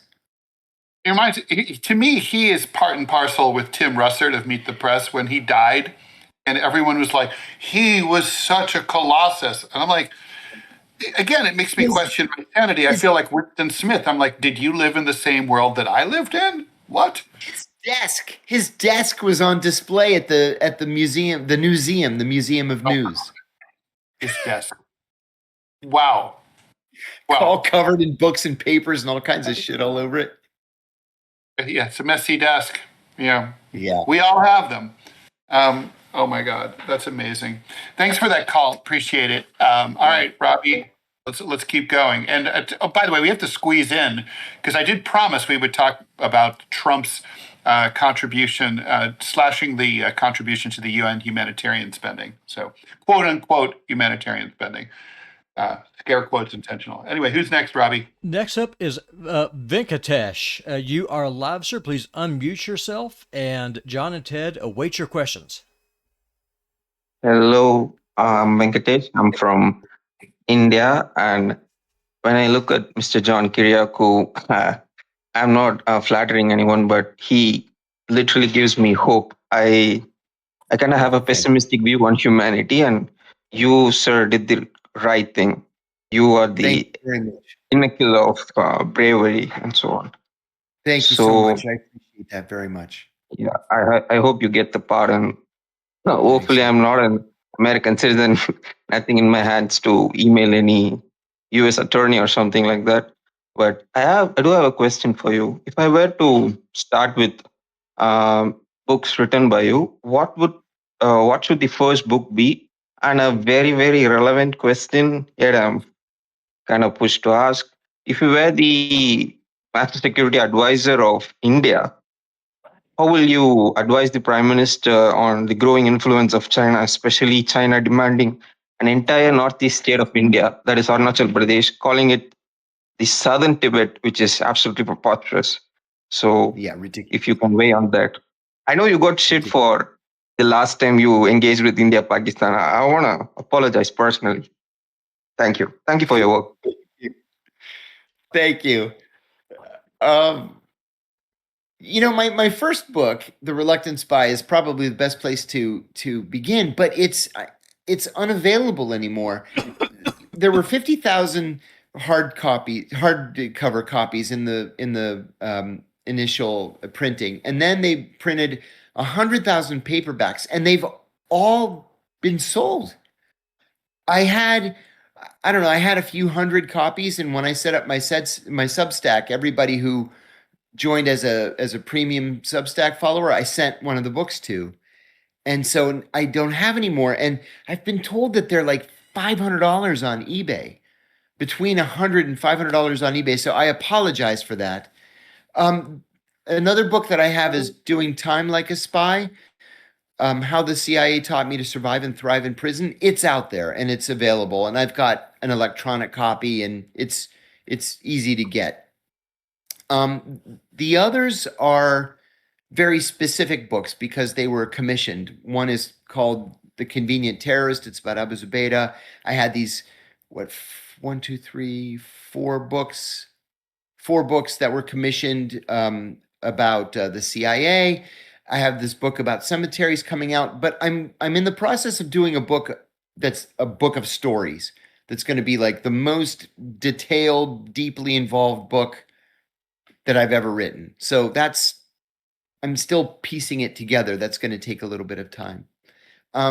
Thank you for your comment on my most recent interview with the Indian media. Doggone them, they put me in such a bad position. But anyway, that's neither here nor there. if I were the national security advisor of India, I would urge the Indian prime minister to engage the Pakistanis in ongoing and deep diplomatic talks to try to defuse the constant and ongoing border situation with Pakistan so that the Indian government can be freed up to address China. I've long said that the Chinese are not, by their nature, expansionist, except where it comes to India. And I have no idea what the Chinese think they're going to get out of this low-level threatening of Indian sovereignty that we've seen. There have only been a handful of skirmishes over the years since the communists came to power in China. There was a skirmish in the 70s with the Vietnamese. It may have even been the North Vietnamese at the time. I can't remember now. No, maybe not. It was just one Vietnam by then. But the other skirmishes that the Chinese have fought have been against the Indians, and people have been killed. So I think that China is it's a genuine foreign policy threat to India, and the Indians should try to free themselves up to focus on that threat. John, a little bit of breaking news just for people who are just joining us. It's it's about 11 more minutes left in the show. Zelensky is saying that he's asked Trump for 50 years of security guarantees against Russia. Zelensky signals that Trump is open to 15, and we're not clear on what those 15 years worth of guarantees look like. Are they all from the U.S.? Are they from Europe, or is it a hybrid, or exactly what that all means? But that's basically where things currently stand. I have a question for y'all. I'm going to show my ignorance. So for a country to get security guarantees, wouldn't that require a treaty? Yeah. And this is what we called, well, yeah, it likely would. This is what we were talking about last week and the week before about major non-NATO status. That's exactly what this is. So it would be the same kind of relationship that the United States has with Australia, Japan, South Korea, Bahrain, the United Arab Emirates, Saudi Arabia, Qatar, the same exact agreement. Those countries, none of those countries are in NATO, but they get the same NATO-like relationship.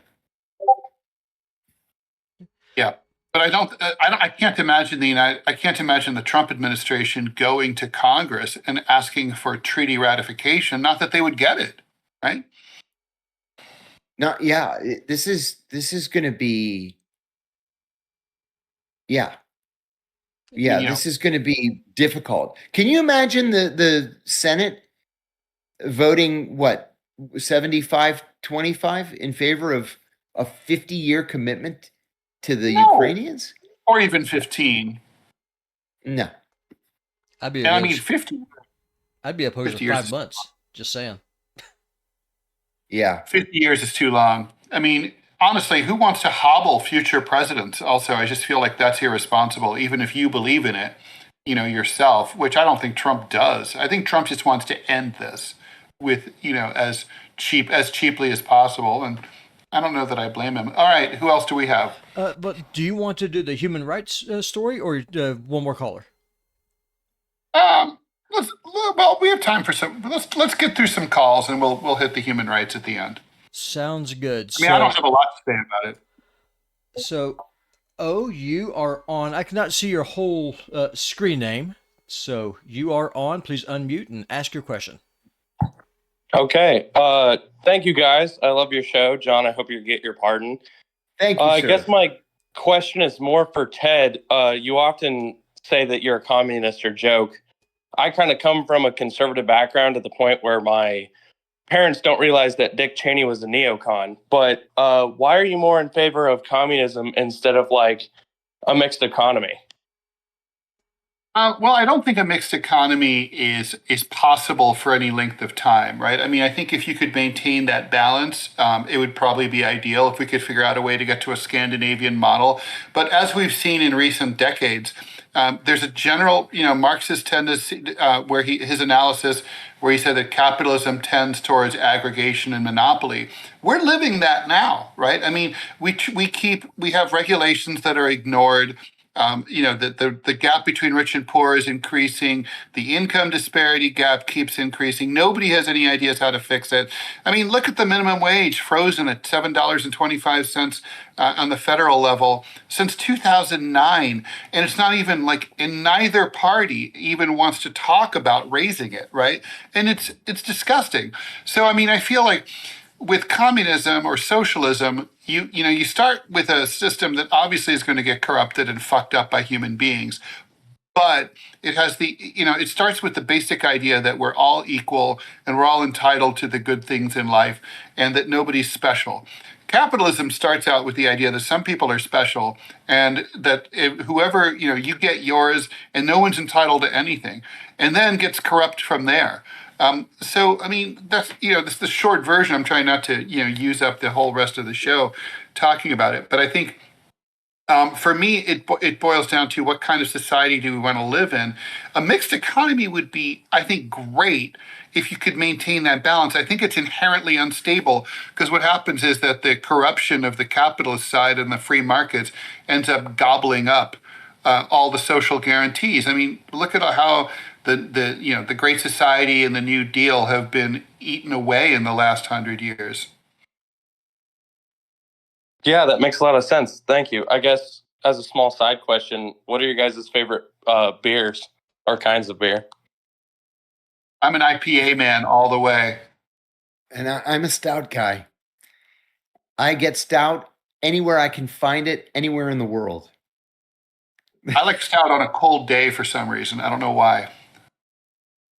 Awesome. Thank you guys so much. Have a great day. Thank you. I like that beer.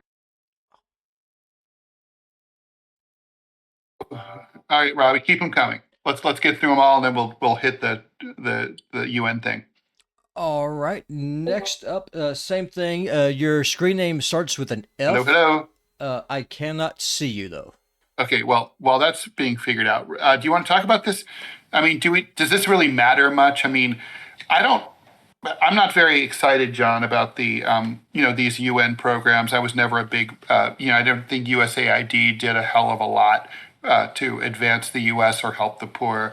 I mean, I think that a lot of these UN programs, humanitarian programs, are just they get corrupted. All the aid gets stolen. I'm not impressed.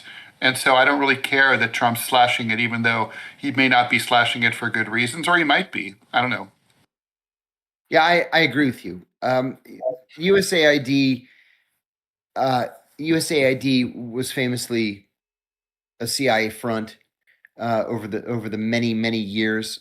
A lot of information's already been declassified. You can Google it, and even Ted Kennedy complained about it back in the 70s. In the early 70s, like 1971, there's a terrific memo out there about Kennedy complaining that all USAID does is carry out CIA covert operations. There was a piece I think it was in the New York Times over the weekend about the toilet. Did you see this? About the toilet that they spent $1.2 million making this toilet that allowed you to just, take a crap anywhere you happen to be in Africa. And after $1.2 million, nobody uses this toilet. That's just kind of typical of USAID. And if it's not carrying out a CIA covert action operation, it's wasting $1.2 million on a friggin' toilet that nobody's going to use. So, yeah, you know what?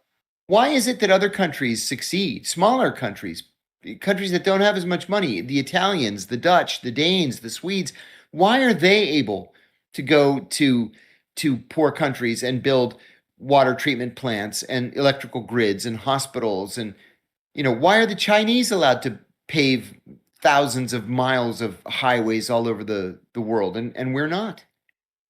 Yeah, and then they leave a sign up, at the front, at the beginning of the highway that says "A gift from your benevolent brothers in the Republic of Italy." So much better. They do a better job for their propaganda. All right, FFDDZZZ. I'm sorry, you are on the air patiently waiting. Please go ahead with your question. Yep, love the show, guys. And John, hope you get your potted. And two-part, yep, two-part question. Wanted to ask a question about double agents. So, if you're a case officer and then you discover your asset is a double agent, what do you do? Do you retaliate against them? What do you do? And then the second part of the question is, let's say you're American, you're counterintelligence, you discover a spy. Do you try to convert them to a double agent? So, kind of general information around that subject. Both very, very good questions. If you have recruited an agent and you realize that he's double, number one, you absolutely positively never let him know that you know that he's a double. Because what you want to do is try to then collect information on him and on the country that he's working for without him knowing about it. I think I have a whole chapter in my first book about this double agent that I handled in the Middle East. It ended badly for him. The last I heard, he's still in prison, and it's been 25 years now. But yeah, it's a unique opportunity to collect intelligence on the bad guys, because at the very least, you'll be able to figure out what they want to know about you, so that you can further, throw some goop in the works. If you realize or stumble upon or figure out that somebody is a spy, it depends on the situation. If it were here in the United States, you immediately have to turn that over to the FBI immediately. And then they would either work to prosecute the person or work to convert the person into a double agent on behalf of the United States. In some cases, you would just expel them. If you find that somebody here is working for, the North Koreans and is not recruitable, you just expel the guy. Or working for the Russians. There are a lot of Russian illegals, what's called illegals here. They're sleeper agents. And every 5, 6, 7 years, we'll break up a sleeper cell. There was one here in my neighborhood a year or two ago, and you just grab everybody and expel them, send them back to Russia.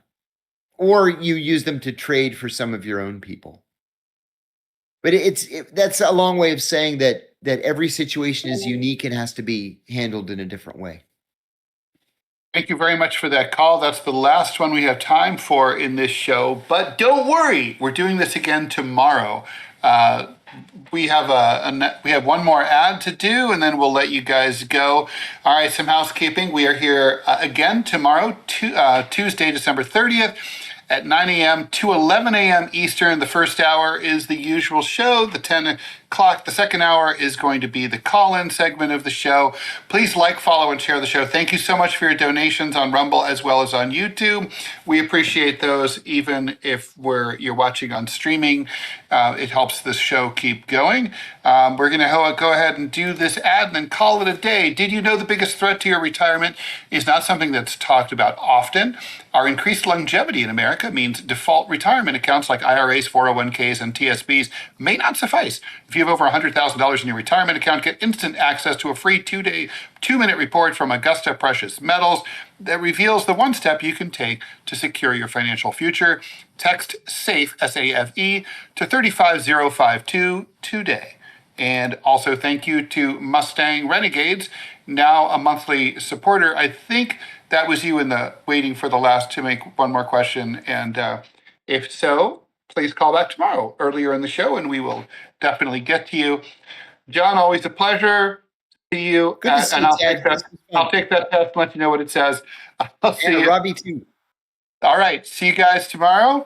9 o'clock Eastern, 9 o'clock a.m. Eastern time.